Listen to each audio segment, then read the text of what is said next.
Nesta terceira mesa que se chama do barrio Aldea, bueno, a mí me, o sea, es que estou encantado además coa compañía tanto da Andrea Rico, digo porque os coñezo como Mané, pero Andrea Rico da cooperativa Regenerando, como Araceli Macías da cooperativa Autonía. Para mí son dos referentes tamén a nivel personal, porque me fascinan, e logo tamén a nivel intelectual e de todo o seu traballo que teñen. Non tanto, a veces, cando pensamos da cuestión intelectual, non é tanto que esa cuestión intelectual teña que estar atravesada por unha publicación de libros ou papers relevantes, sino no seu propio facer, como a través dese facer, ves como está atravesado por, bueno, pues, diferentes formas de entender o que é facer cultura e, además, como esa cultura tamén pode ter unha incidencia, non? Eu, ainda falando outro día tamén con Andrea, claro, pensaba que moitas veces eu, nos meus traballos, digamos, adoito a expandir moito, non? E a facer con moita xente e moitas... Pero é verdad que, por exemplo, non profundizo tanto, non? E é relevante porque moitas veces podemos pensar, claro, que é máis importante, non? Digamos, como facer, non? Un impacto, non? Que cheguemos a miles de persoas, ou tamén como facemos que ese impacto teña un impacto real, o mellor en 5, 6, 7 persoas. E iso, nese pensar nesa profundidade, eu creo que tamén onde operan, e con un ámbito tamén de miras de incidencia social, as dúas cooperativas. Entonces, por un lado, eso, como vos decía, temos aquí a Regenerando, que opera desde Ferrol, e é relevante tamén pensar en mecanismos de cooperativa, porque, mirade, hoxe, nas xornadas, casi a mitade van a facturar a través de cooperativas, que é relevante, porque pensar que tamén que mecanismos temos tamén para pensar esa economía tamén da cultura, e como tamén as cooperativas son mecanismos tamén moi potentes para tecer outros lugares de encontro para facer cultura, que vaya máis alá dunha empresa tradicional. E logo, despois tamén Autonía, con Araceli, que a mí tamén nos chamáramos aí tamén moito tempo na Universidade de Santiago nun encontro de agroecoloxía, e ela planteara o dereito rural, e quedáramos todos como fascinados, porque sempre se fala, David Harvey fala desta idea do dereito á cidade, e sempre como está en todos os foros esta idea do dereito á cidade, e obviamos tamén o dereito rural, e entón, de alguma maneira, bueno, pois que significa, o dereito rural? E eu creo que o seu traballo que están facendo tamén no interior de, bueno, na montaña, nas montañas galegas, é unha forma de levar adiante esta idea e darlle corpo, darlle significado a esta idea do dereito rural, pero vamos, que xa non lo contan elas. Entonces, nada, que de novo moi agradecidos, e decíamos 20 minutos cada unha, e a ver se podemos lograr que esta mesa podamos ter un debate. Así que nada, dalle, Andrea. Vale, pois... Ben, pois sí, vou intentar tomalo con calma, a pesar do axustado dos tempos e da presión atmosférica e todo. Nada, eu son Andrea, son educadora social e son socia de Regenerando, unha cooperativa de Ferrol que agora vos presentarei. E antes de nada, pois tamén, por ser así un pouco formal e agradecida, pois quería isto, como agradecer a Deputación que organice estes espazos, a Fran polo cariño e tamén polo convite. Entón, estou agradecida, estou contenta por ter a posibilidade, e a veces estou nerviosa, veño bastante nerviosa, porque por unha banda non é algo que fagamos habitualmente, e por outra, porque o reto de contar en 20 minutos o que a mí me parece máis relevante do que facemos e no que se cruzan a educación social, a cultura, é como, parecíame super difícil. Entón, esta relatoría chamase Memorias de Clase e LGTBIQ+, estará presente, pero o que vou a facer, vou intentar resolver estes nervios e darlle un pouco de estructura facendo estas tres cousas, presentándovos un pouco quen somos, que creo que tamén explica ese cruce entre educación social e cultura, que facemos. En concreto, que facemos en Ferrol a través de tres proxectos que explican un pouco o que entendemos e como facemos ese cruce, e tamén a nosa relación e o noso vínculo co Ferrol, co territorio, e que retos identificamos, que era outra das cuestións que nos... Escoítase ben, sin que teña que estar así tan... que nos propoñía Fran, non? Entón, que retos vemos aí de todos, tamén seleccionando algúns dos que hai. E tamén quería dicir que estou moi contenta de compartir mesa con Autonía, que tamén isto é unha oportunidade de seguir tramando, ¿no? Relacións entre cooperativas e entre persoas. Ben, quen somos? Pois aquí dúas ideas. Unha que me parece relevante, que somos unha cooperativa que está en Ferrol. Esta foto está tomada na Rúa María, onde temos a oficina. E para min o feito de ser cooperativa é relevante porque, por unha banda, somos un proxecto profesional onde intentamos persoas de perfis diversos pois atopar un espazo onde desenvolvernos profesionalmente e tamén económicamente, subsistir. E, bueno, definímonos un pouco como unha cooperativa que fai proxectos no ámbito social e cultural coa vontade de rexenerar vínculos, ¿no? Pois con nos mesmas, coas demais persoas, co territorio, e, bueno, e dende aí, pois, sí, incidir de algún xeito na transformación social, ¿no? Isto creo que aí comeza xa o vínculo entre educación social e cultura. E en quen somos tamén, pois quería traer esta foto, porque ao final somos un equipo humano, persoas fundadoras como Marcos e Olalla que están aí abaixo, que xa non están, outras que se van incorporando e as que virán, non? Moitas veces dicimos que o proxecto vai máis alá das persoas que estamos nun momento dado, pero sí que o traía porque precisamente creo que outra das cuestións que explica ese cruce entre social e cultural ten que ver coa propia experiencia persoal das persoas que vedes aquí, non? Persoas con formacións diversas, dende a parte máis pedagóxica, a socioloxía, as políticas, a filoloxía, a historia da arte, o sea, bueno, ao final, ciencias sociais e humanidades, pero todas elas persoas tamén dunha idade moi semellante, cun background, non? Pois similar e a vez cada unha coas súas características propias, e creo que dende aí é onde empezamos a pensar os proxectos que impulsamos. De algún xeito as cuestións, como traemos o mundo e como traballamos coas cuestións que nos atravesan, e de algún xeito que bueno, falan un pouco deses malestares contemporáneos, no? Que traes ti moito, Fran, que nos atravesan. Entón un pouco, bueno, como facer isto. Ben, para falarvos espero ser áxil, igual hasta 10 minutos, porque tamén me interesa ser áxil, presentarvos só como esta panorámica e despois realmente que, bueno, se hai algo que vos interesa especialmente ou que suscita reflexión, que sería guai, pois ter tempo para facelo. Entón, en que facemos? Facemos moitísimas cousas porque somos unha empresa e ás veces temos que estar un pouco, ¿no? Como a demanda do que nos piden, pero cando podemos promover e cando podemos promover cousas en Ferrol, o que empezamos a facer en primeira instancia foi promover uns roteiros que chamamos Ferrol Rebelde, uns roteiros que ao final derivaron en toda unha liña de traballo, pero que comezaron, bueno, casi canda nós no 2016, porque de algún xeito tampouco vos dixen, as persoas que estamos aí só eu son de Ferrol, o resto non o son. Creo que isto explica tamén como foi unha oportunidade de relacionarnos coa cidade, bueno, eu volvín tamén, ¿no? E como redescubrir a cidade, como ollala de outro xeito, e aí empezamos a tirar da cantidade e fascinante historia obreira que ten a cidade, non? E como foi vanguarda nesta cuestión durante todo o século XIX, XX e antes, e bueno, e parecíanos importante, non? Como recuperar parte desta memoria.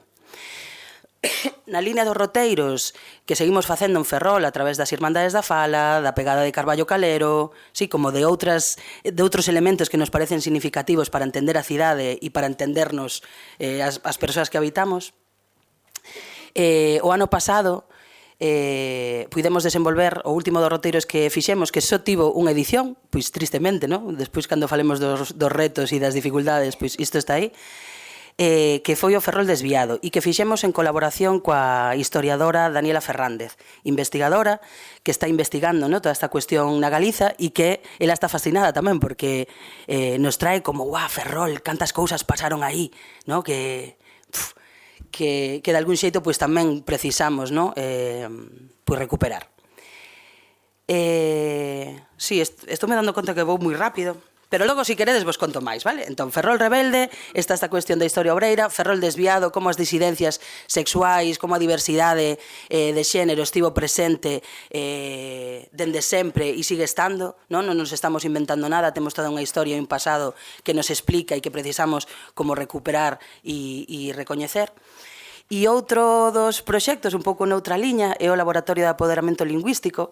Nos empezamos a traballar con cuestións de lingua, é algo que nos atravesa tamén a todas as persoas que vistes, dende a nosa experiencia persoal e dende os activismos, pero, pois como moitas outras cousas, tivemos oportunidade de empezar a traballar conscientemente con isto cando a Universidade da Coruña, a través dun plan de galeguización dos graos, pois nos chama e nos di como podemos incorporar isto ao plan de estudos e as cuestións que están pensando as futuras educadoras sociais, non? Que é algo que a cuestión lingüística tamén está fora aínda de todo isto.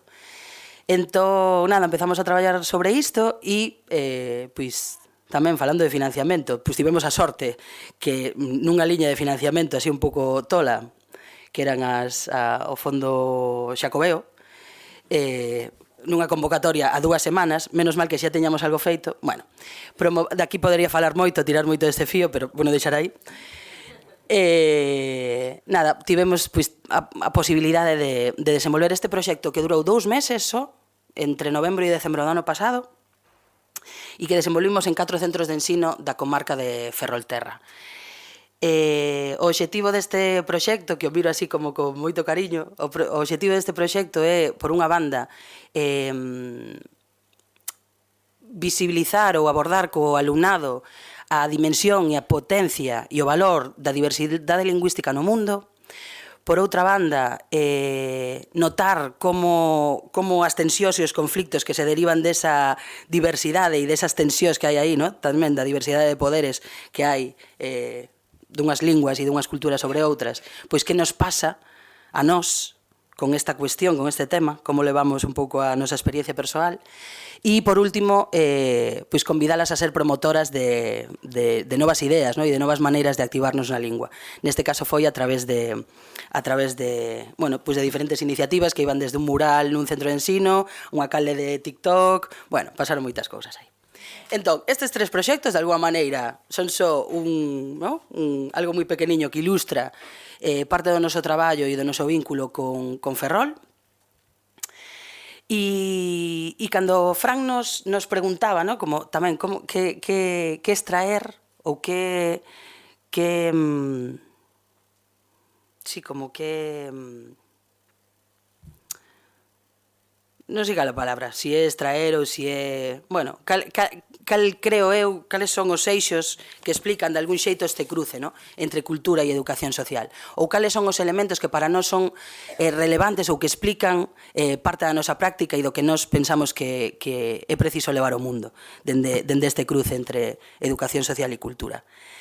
E sorprendeume porque saíame sempre como a cuestión de espazos para, e, bueno, quizáis é algo que xa moi manido ou non sei, pero ao final sí que me fala da necesidade que temos de darnos tempo, ¿no? Un tempo e un lugar para que pasen cousas. Entón, dende aí, pois igual isto xa é algo relevante. Vou ilustrar con algunhas fotos deses proxectos, encantaríame traer moitas máis, pero e quizáis non son as máis representativas, pero bueno, son as que escollín. Entón, eu creo que no que nos facemos e no que nos fixemos ata agora en Ferrol e queremos seguir facendo neste cruce entre educación social e cultura ten que ver con, por unha banda, xerar estes espazos de encontro, de diálogo e de relación. E creo que, a pesar de ser algo como moi manido, hoxe volvía a estar presente, ¿no? Como tomarnos en serio que precisamos atoparnos, precisamos xerar espazos de encontro, que non os temos garantidos, que moitas veces nin siquiera os aproveitamos, ¿no? Como poderíamos. Entón, nada, cando nos promovemos un proxecto como Roteiros ou como laboratorio, o que queremos é xerar posibilidades de encontro, como estas persoas que vedes nas escaleiras do Teatro Xofre, ou como este alumnado que vedes pois reflexionando sobre a súa historia lingüística e sobre os momentos de conflicto ou de descuberta que houve aí. Poder relacionarnos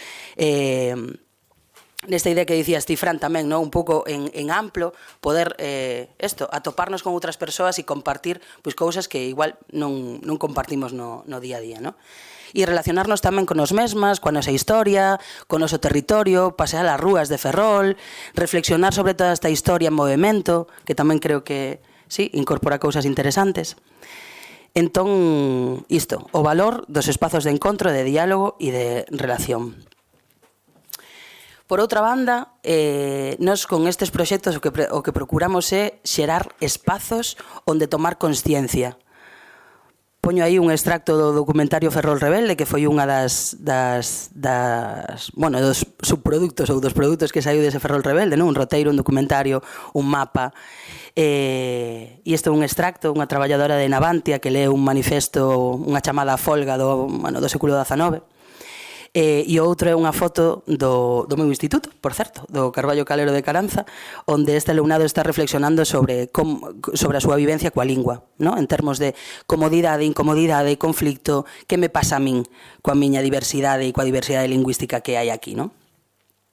Entón, ao final, son espazos onde tomar consciencia, onde entender de onde vimos, ou de entender que en Ferrol pasaron cousas que a maioría das persoas que vivimos en Ferrol pois temos bloqueadas ou esquecidas ou non temos nin idea da vanguarda sindical, por exemplo, que houve aí, das loitas, das persoas que se organizaron, de toda a cultura que se promovía, da queima de libros na Praza de Amboaxe, ou de como o Xofre era un espazo referencial nas xiras das performistas de principios de século, non? E como as Elisa e Marcela tan recoñecidas na Coruña pois tamén existiron en Ferrol, ou outros referentes. E quizáis en cada vila e en cada recuncho dos que vides, non? Entón, ese tomar consciencia, e neste tomar consciencia tamén, voume pasar mogollón do tempo, lo siento, Panchi.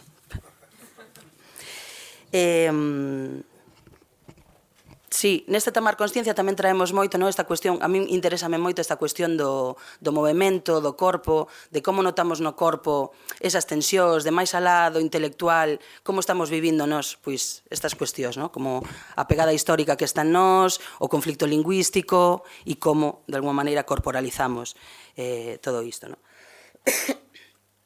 Ben, e por último, o que procuramos tamén con estes espazos é que sexan espazos onde non só atoparnos, onde non só en horizontal, onde non só relacionarnos con todos estes elementos dunha maneira así un pouco máis profunda e dende a toma de consciencia, sino tamén onde activarnos e crear. E que as persoas que... Isto facémolo, bueno, é un intento, non sempre... Pero de algún xeito está na vontade do que facemos. Procurar que as persoas saian activadas de alguna maneira dos espazos que promovemos, non? Non sei, isto quere dicir dende as ganas de saber máis, dende as ganas de contarlle a outras o que acaban de experimentar, ou as ganas de promover, como esta rapazada que vedes aí, que foron as 20 das 80 persoas que participaron obrigatoriamente nos centros de ensino, 20 decidiron participar activamente nunha segunda fase que era como máis creativa. E aquí o que están a facer é pensar en cales son os temas e as maneiras nas que lle gustaría problematizar con esta cuestión da lingua, ¿no? en Ferrol. E a outra imaxe é son os petiscos despois do roteiro, onde tamén se ve un pouco desta efervescencia, ¿no? E a min sírveme para ilustrar pois cousas que pasaron a raíz desa única, tres, en decembro do ano pasado, edicións do roteiro, ¿no? Como hai xente en Ferrol xa pensando en facer algún espectáculo teatral ou performativo sobre a figura de, non o vou a desvelar por se acaso o ano que ven sae, ou esa idea tamén do desexo, ¿no? E isto, supoño que non é patrimonio único de Ferrol, esta cuestión do autoodio tamén, ¿no? De pensar que aquí non pasa nada, pensar que... E ao final aí, pois, hai como 30, 40 persoas de Ferrol e comarca que acabamos de flipar un pouco descubrindo pois toda a historia que temos detrás e todo o que pasou nas nosas rúas unhas décadas antes. Y sí, y con ganas, ¿no? Como con ganas de, non sei, este Ferrol mola. Esta idea de, aquí tamén pasan cousas e é un territorio desexable e queremos estar nesta cidade e queremos facer cousas aquí tamén neste territorio. Entón, bueno, esta idea, ¿no? De espazos para activarnos e para crear tamén dende diferentes linguaxes, diferentes maneiras de expresión. Ben, remato rápidamente, que me quedan 3 minutos. ¿Sí? Estou indo moi rápido. Ben, pois isto, ¿no? Como, con que retos identificamos nós, que son moitísimos, pero hoxe, pois saliron estes. Que nos parece que son relevantes tamén para seguir pensándonos e quizáis para seguir pensando toda esta dimensión cultural e de hibridación, ¿no? E pensando nos retos, queríamos tamén non só centrarnos en retos que ás veces parece que nos veñen máis de fora, e comezar tamén polos propios retos internos que temos.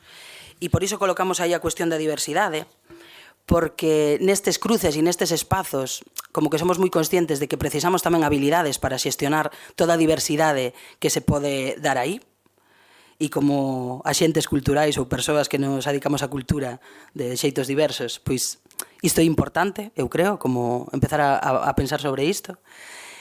Tamén a diversidade fala de como podemos ir máis alá un pouco das cuestións que nos atravesan a nós e da nosa pequena, ¿no? E dos nesgos que ás veces temos con respecto a nosa experiencia e poder ampliar tamén a posibilidade a outras persoas, a outros corpos, a outras maneiras de estar, ¿no?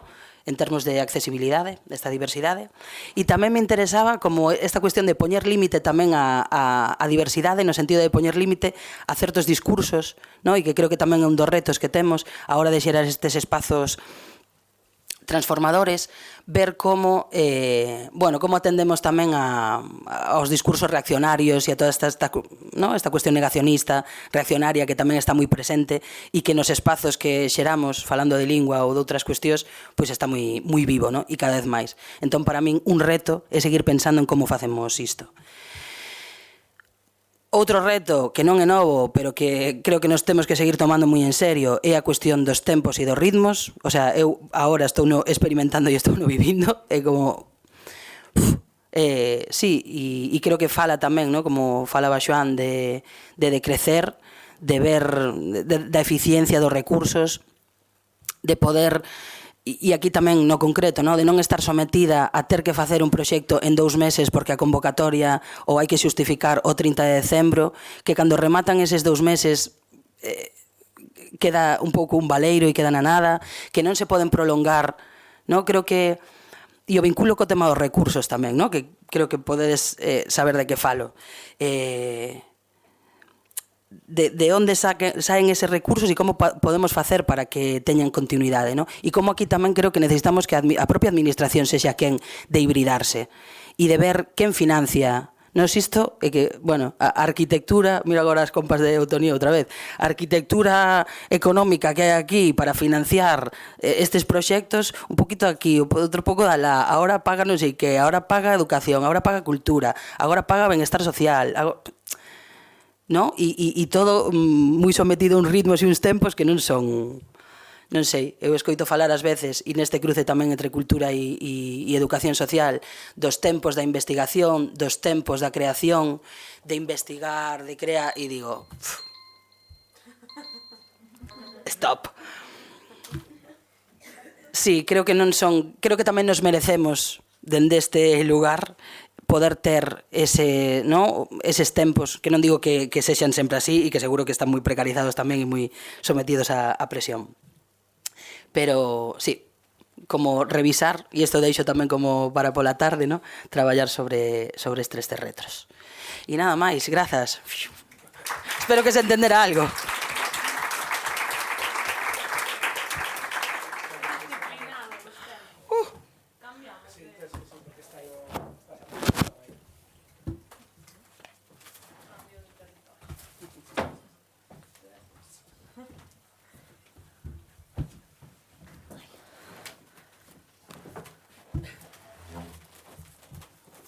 Bueno, ahora síntome como que a Biblia, sabes, cando cura vai así. En fin. Bueno, pois, hola a todas, eu son Araceli, como decía Fernando, da Cooperativa Autonía, que están aí as miñas compañeiras Paula e Tania, levantai armados, saludades, esas cousas. Están aí, levantámonos moi cedo para estar aquí, pero estamos moi agradecidas deste madrugón e moi contentas porque, bueno, pois porque é un privilexio estar aquí, non falando nun espazo que fala de dereitos culturais, non é do dereito á cultura, pois vir aquí a contar o que pasa nos nosos lugares que ao final pois están no interior do Lugo de Ourense, vaya, que non son o eixo atlántico, pero tamén existimos. Bueno, pois Fran propuñame esta idea este concepto de dereito rural que lle puxen eu aí abaixo mutante e quería antes encadrar un pouco como a que nos referimos cando falamos do dereito rural porque despois vai ter moito sentido con todo o resto que fale, non? Entón, como decía el, eu propuña un pouco esta idea a partir do concepto de dereito á cidade de Henri Lefebvre, non? Que utilizan moitos movimentos sociais nas cidades, non? Pois para denunciar a xentrificación, a expulsión das habitantes dos centros ás periferias, bueno, conocedes, non? Toda esta historia. Vale, entón un pouco o que decía este autor é que unha cidade é moito máis que un territorio físico, senón que tamén é o territorio que concebimos, que vivimos, non? Ao final que habitamos e que pensamos. E no que tamén os nosos corpos non só son físicos, non, sino que tamén se proxectan neses espazos. Claro, entón, partindo de aí, para el o rural era como unha continuación das cidades. O sea, non había esta diferencia. De feito, moitas veces agora, nestes foros e tal sobre o rural, falase desta idea de ten sentido xa seguir falando de rural-cidade como opostos? Non, son unha continuación. Claro, pero son unha continuación onde quedamos as que nos expulsan. Non. E como rural, cando no noso contexto ten moito sentido como identidade, non? Como identidade rural, como a ruralidade, como identidade con un territorio, onde quedamos cando nos convertimos na continuación dunha cidade. Entón, bueno, un pouco desde estas ideas, inquietudes e demás historias, pois eu dixen, joder, pois teremos dereito ao rural tamén, ou só vamos ter dereito á cidade, non? Teremos dereito a que os nosos corpos estén aí, non? E a denunciar tamén o que pase, os espolios que pasan con isto que decíades todos os compas das mesas anteriores, pois de como nos están expulsando dai. E desde aí tamén recollemos do feminismo como corpo e territorio son dúas caras da mesma moneda, non? E como ao final, pois os territorios son esta proxección dos corpos. Bueno, non me lío moito aquí, pero nesta proxección dos corpos tamén cabe decir que somos corpos mutantes tamén e que o territorio tamén pode mutar, non? E polo tanto un pouco esta idea de mutante. Bueno, non me enrollo, tú, Fran, contrólame o tempo porque eu voume. Bueno, quería empezar así un pouco con esta frase desta socióloga de Begoña do Ronsoro, que di que só se pode ser estando e para estar sendo unha, bueno, un e unha co territorio, non? Este solo se pode ser estando. É un pouco orixe da autonía, pois esta idea de ser estando, non? De que nós estamos nun lugar, non nun, sino en 4 lugares. Entón, bueno, para que nos poñades cara, pois, ahora mismo somos Tania, Paula e eu, que somos as socias fundadoras da cooperativa, que fundamos aí, pois, vai pouquiño, no 2021, e agora está traballando con nos Branca tamén. Habitamos 4 espazos do interior de Lugo de Ourense, isto é superimportante, que estemos aí, non? Porque entre nós hai moita distancia física, que nos leva a que traballamos moito solas, non? A que, bueno, pues non tenemos unha oficina como tal, sino que expropiamos a los ayuntamientos e a sus espacios. Pero isto tamén nos permite cubrir moito territorio, é dicir, que a donde non está chegando naide, isto é así, como a donde non estaban chegando talleres de igualdade aos coles, porque no cole do Bolo son 10, ou o que non está chegando ao grupo de señoras pois do barco de Valdeorras, porque non había quen quixera ir, ou porque non podemos ter baile tradicional na Veiga, porque naide quere ir, non? Un pouco, respondendo a esta pregunta, pois nos estamos aí, non? Un pouco a proposta da cooperativa é hai que ser estando, e hai que estar nos territorios, non? Desde este tamén posicionamento político. Entón, bueno, pois aí estamos, educadoras sociales de monocultivo de educación social somos nós, e menos mal que chegou Blanca ahora a romper aí tamén un pouco esta historia, e traballamos sobre todo pois, para o interior de Lugo de Ourense, para as zonas de montaña. Que facemos? Pois, claro, eu despois de rexenerando, como que xa o dixo todo, facemos de todo porque temos que vivir de algo. Entonces, facemos moitas cousas, pero sempre poderíamos decir que están atravesadas por varios pilares, non? Desde a educación ambiental e a sustentabilidade, os feminismos, unha lógica territorial e de ruralidade, non? Hai como varios principios que atravesan todo o que facemos e que é difícil tamén falar de áreas, non? Como podes traballar un taller de igualdade se unha perspectiva de ruralidade, se estar nun cole rural, pois para nós non, porque van a saltar moitas cousas. Entón, bueno, un pouco a nosa proposta é que hai eses principios que atravesan todo E, bueno, casi un pouco por nombrarvos, pois facemos dentro de coeducación pois proxectos de educación afectivo-sexual, de igualdade, gramos materiais, en consultoría, que estamos agora como chamando este nombre, encontramos un lugar que era necesario, que era asesorar a asociacións pequeniñas de concellos pequeniños pois para chegar a financiación, ¿no? Para que unha AMPA, por exemplo, poda ter un proxectiño, ou para que non grandes historias, pero que polo menos eso non este chegando. Facemos intervención sociocomunitaria, e aquí temos... Bueno, aquí tivemos un proxecto que me resonou moito de Montescola, que non sei onde estades, que se chamou Tocar ao Concello, que partía de recuperar unha práctica destas de convocar a ciudadanía para que participara. Non? Entón, antes que falabades das rogas, chamou a atención. Bueno, facilitamos grupos de mulleres, temos outra línea de educación ambiental onde este ano sacamos o contacontos O Oso Caroso, que fala da biodiversidade do Courel. E por último, que quizás aquí é o que máis sentido pode ter, pois despois destes case 3 anos, que son pouco tempo, pero que no que pasan moitas cousas, pois fomos dando conta de que tamén facíamos mediación, se lle queremos chamar así, participación e ruralidades, non? Como que habería este campo. Entón aí, un pouco como promovemos proxectos propios de dinamización cultural e comunitaria, sempre no interior de Lugo e de Ourense, porque nos creemos nesta historia, non? De que cada quen que actúe no territorio que conoce.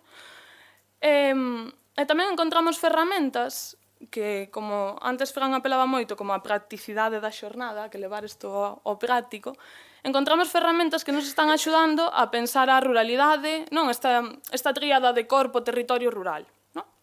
Entón aí, pois empezamos a realizar cartografías corpo-territorio e facémolas tanto con persoas adultas como con crianzas, no que é un pouco ver como o territorio está tamén no teu corpo. Pois unha pregunta sería como, se vos pregunto a vos, onde está o rural no vosso corpo, pois onde diríades que está? E a partir de aí empezar a pensar, bueno, entón como me configuro en relación ao territorio que habito, como me configura el a min, como actúo nel, non? Toda esta historia. Aquí tivemos un proxecto moi interesante que son as cartografías do lume, que se realizou co CPI de Folgoso, ou Xieno Boneira, non me acordaba de dar ese nombre.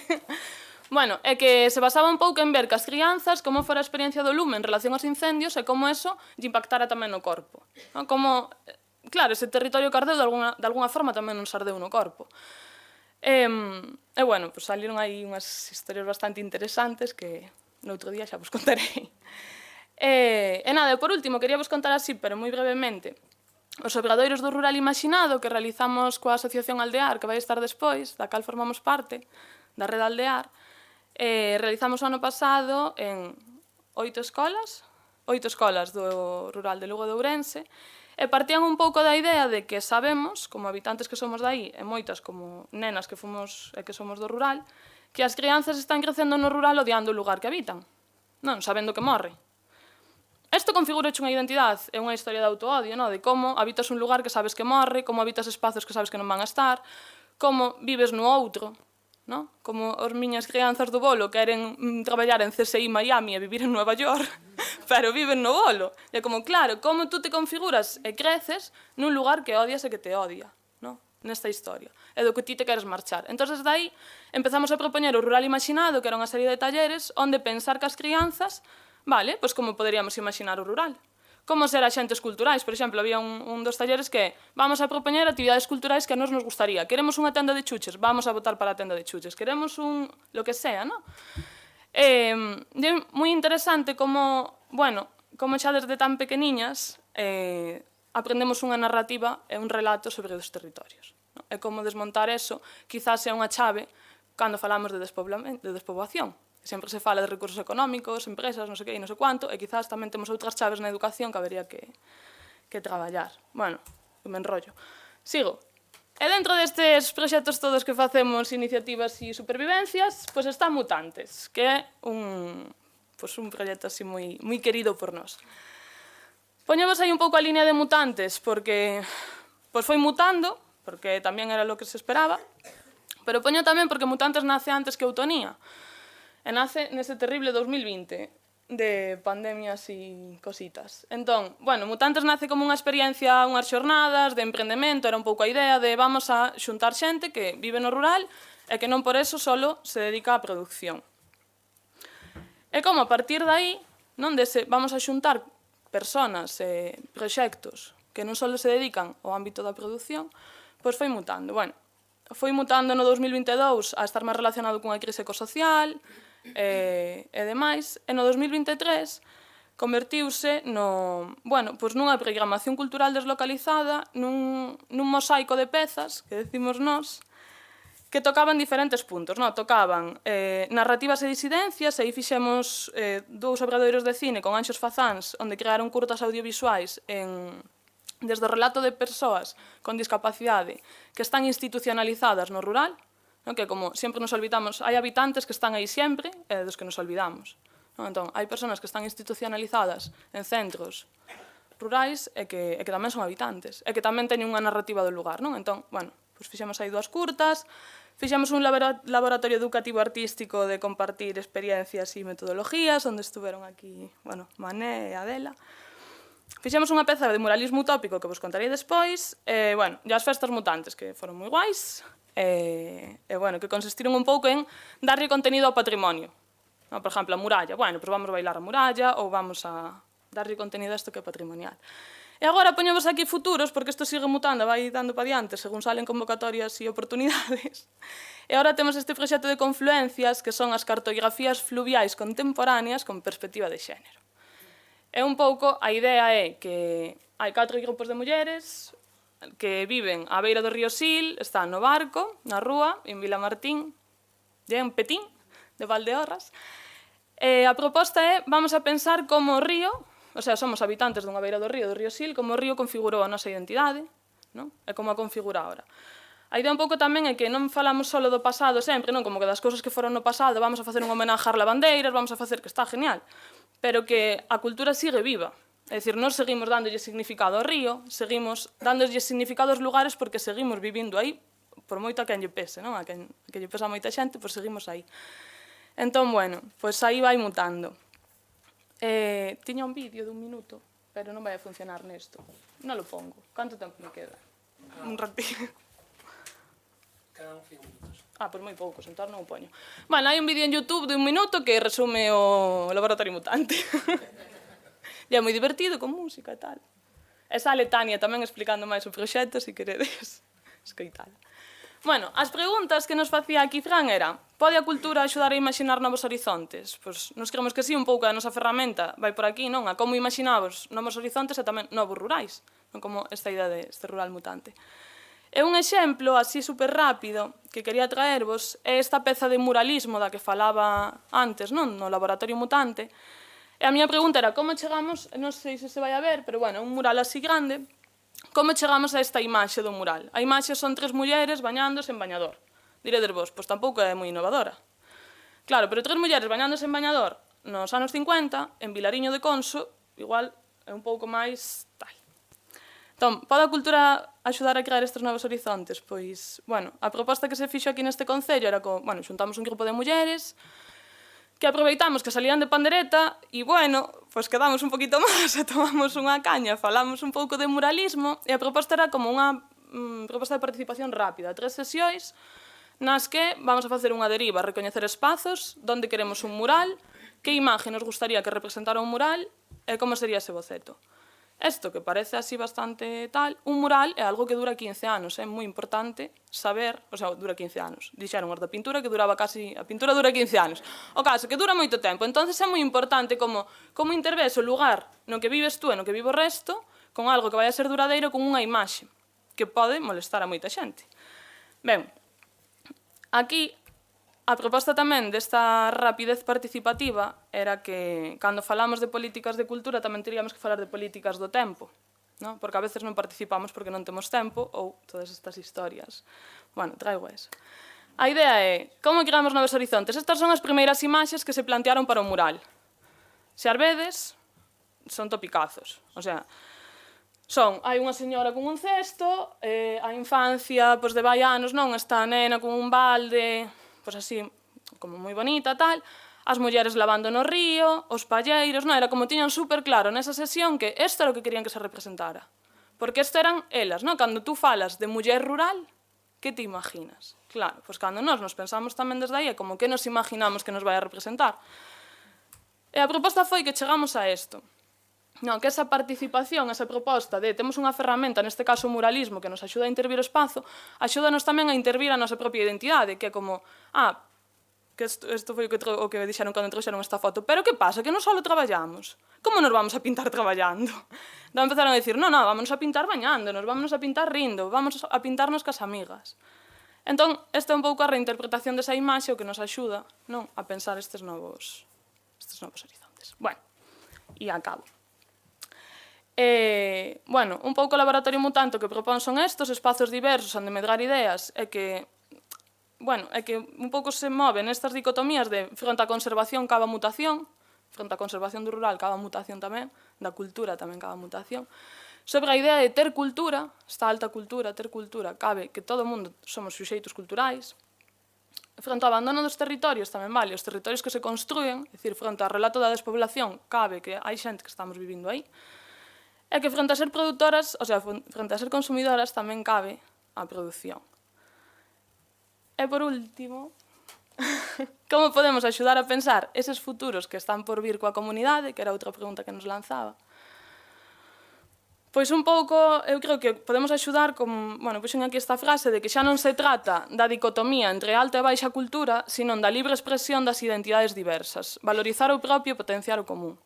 Non, como estas señoras están explicando, está en Viloira, no barco, como esas señoras están contando a eses nenos que é para elas o río, como valorizan a memoria propia, o saber propio sobre un elemento que comparten, e como as crianzas están aprendendo tamén que ese elemento é común, que é delas, porque xogan a unhas cousas, pero que tamén foi das outras, que xogaban a outras, e que xuntas, conforman isto que é o común.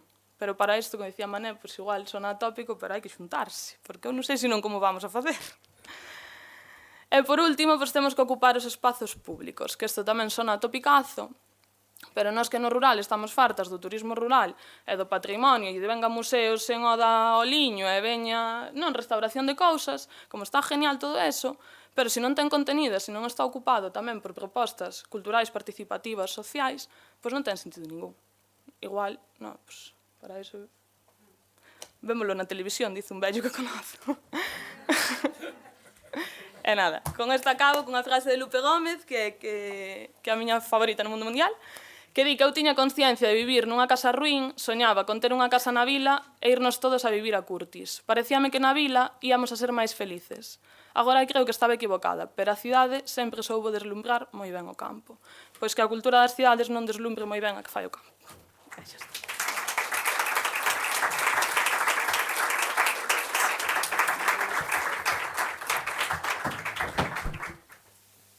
Pois vemos claramente como ao final a cultura nos permite repensar a idea ou o significado tanto dunha cidade como de Ferrol ou como o significado do que é o rural, que ao final sempre van a estar mutando e sempre van a estar en constante actualización, adaptándose tamén aos tempos ou ás necesidades ou aos momentos nos que estemos. Entonces, nada, que agora temos un rato para falar, así que... A ver, non apurei para nada, Por aí.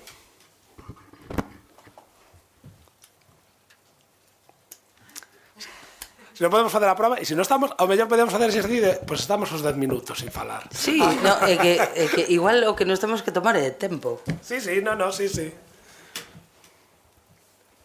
Por aí, sí, atrás. Hola. Bueno, eu quería preguntar, en xeral, en toda a xornada, sobre a financiación destes proxectos.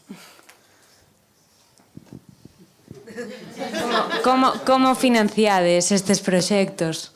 Hai que falar de diñeiro tamén. Claro, é que... Sí, que non nos dé reparo.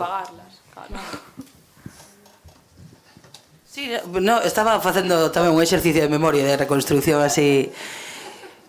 En concreto, os tres que presentei eu, o primeiro, Ferrol Rebelde, presentamos o Concello de Ferrol nun momento dado, e conseguimos que a través de normalización lingüística, o sea, que isto é falar tamén un pouco das miserias de normalización lingüística, das miserias e dos problemas que temos nós e a administración tamén para para financiar isto, non?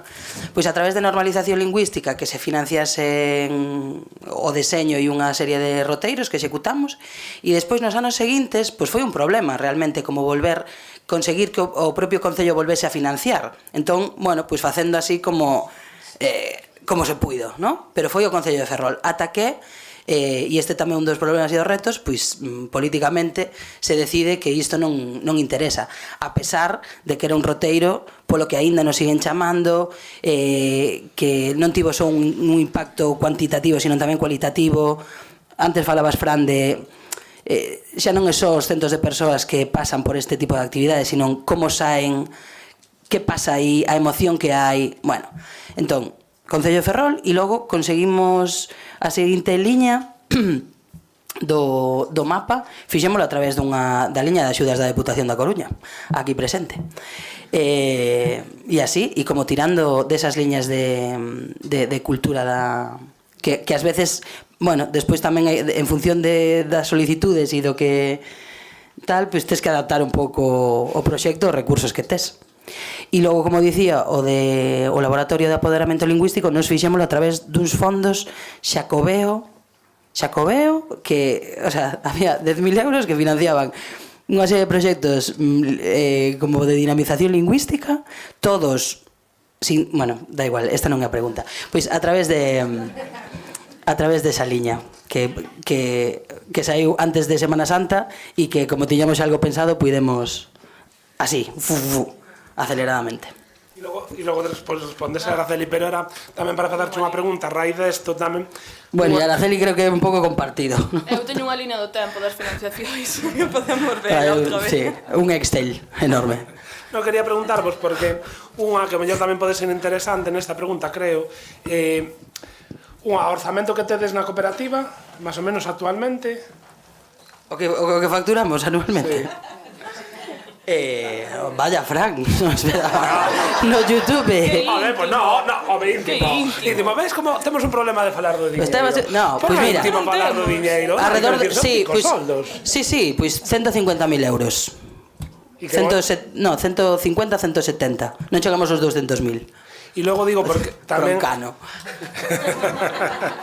E logo digo porque tamén a mí me pareceu interesante que fixerades tamén pedires un aquel crédito mancomunado, porque foron crédito mancomunado e asinara e era interesante porque un día me dice Andrea, dime, nos apoyas aquí a un crédito, tes que firmar este documento que nos apoyas con 1.000 euros. Ti non tes que ingresar, pero ti tes que apoyar como que tes 1.000 euros. Vías de financiamento COP57, claro, que é unha cooperativa de crédito e que tamén vos recomendo como explorar porque son outras vías de financiamento éticas e que efectivamente requerían mancomunar ese aval e fixémolo a través de 30 persoas da nosa familia e da nosa rede afectiva.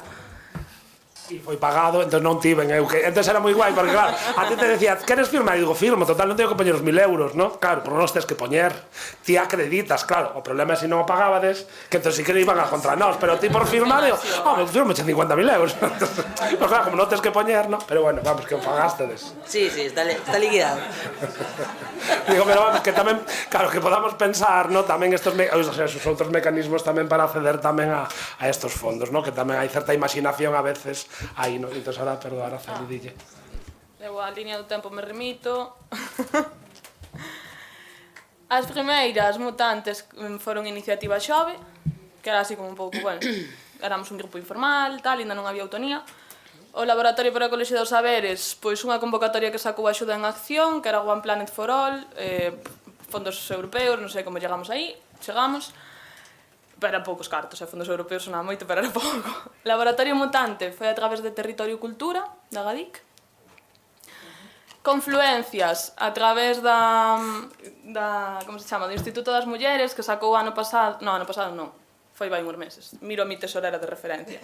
Bueno, o caso, que sacou unha convocatoria para a produción artística con perspectiva de xénero e intervención comunitaria, o sea, como que tens que ter as dúas historias, é moi interesante, e acaba de salir onte outra vez, así que se queredes bichear, pois estades a tempo. E Palabras Mutantes, que xa non vos lo contei, pero a través, que empeza agora no 24, que, bueno, é unha experiencia de lectura e demais, a través de animación a lectura no medio rural. somos un rastreador de convocatorias. Un rastreador, xa te digo. Sí, entonces é como vas cadrando unhas cas a outras, que os concellos financien algo, porque claro, son concellos pequeniños que non tienen un duro, que non por eso non van a pasar as cousas ali. Bueno, no Laboratorio Mutante fixemos estas rifas. Así que... Cando cantaba antes do Laboratorio Mutante era fora na pandemia, non? Entón eu tamén participáramos online e entón era moi bonito porque tiñan no bar do Pobo, en vez do partido de fútbol, tiñan a retransmisión das xornadas no bar. Me parecía como fantasía, non? Digo, menos veciños, non? Que estaban vendo, claro, porque non podíamos acudir, además estábamos convidadas varias persoas, que era como estábamos todos moi emocionados con ir. E fora moi guai, non? Así como que ao final tamén ves, dices, que este prexuizo que a veces temos, eu creo que un pouco unha falta de valorización das nosas capacidades e do noso traballo, claro, que logo se ve que a xente lle apetece, home, lle apetece, que sei, non creo que fora masiva, vamos, pero que a xente non lle molesta, polo menos, que en vez de ver o partido de fútbol, pues estás vendo, non? Que hai algo aí de interese tamén, non? Sí, total. É que despois tamén hai cousas, o sea, que isto é freito moito do estereotipo que temos, bueno, no noso caso non, que vivimos, funcionamos no rural, do estereotipo que hai de isto non vai a funcionar ali. Non, porque é o que parece que, bueno, son la cultura rural, que esto, lo otro, lo que no es, lo no moderno y lo no contemporáneo, como señores, esto, a ver. Este traballo de confluencias que estamos desenvolvendo ahora son grupos de mulleres traballando con cianotipia, e vai haber un paseo emocional, unha orquesta experimental, bueno, que son cousas que dices tú, bueno, es lo inesperado, é que o inesperado a veces é o que funciona tamén, como deixemos xa de... Bueno, logo creo que a xente é moi agradecida tamén, non? En xeral sempre atopo un agradecemento máis ou menos xeralizado a este tipo de propostas. Sí. Bueno, logo hai xente que non lle gusta, pero como non lle gusta na cidade, non, outros proxectos. Igual, claro. Bueno, non sei se hai algunha pregunta máis antes de que, se non, estamos aquí por aí. Podes facer así preguntas máis de cotilleos tamén, non? Como xa preguntamos o do diñeiro, podemos seguir xa por esa línea. Non sei se por aí. Sí.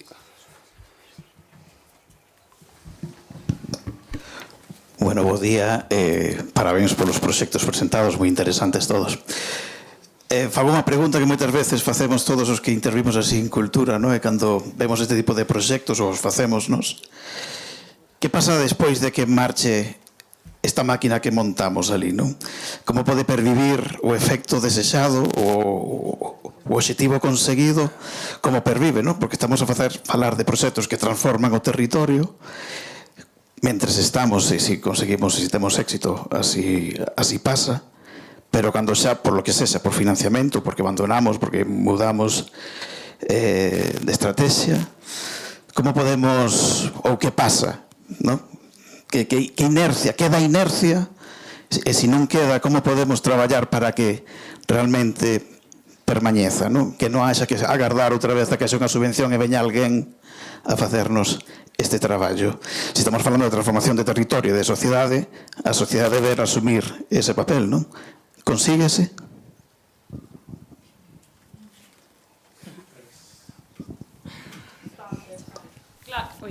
Claro, que esa é a pregunta, non?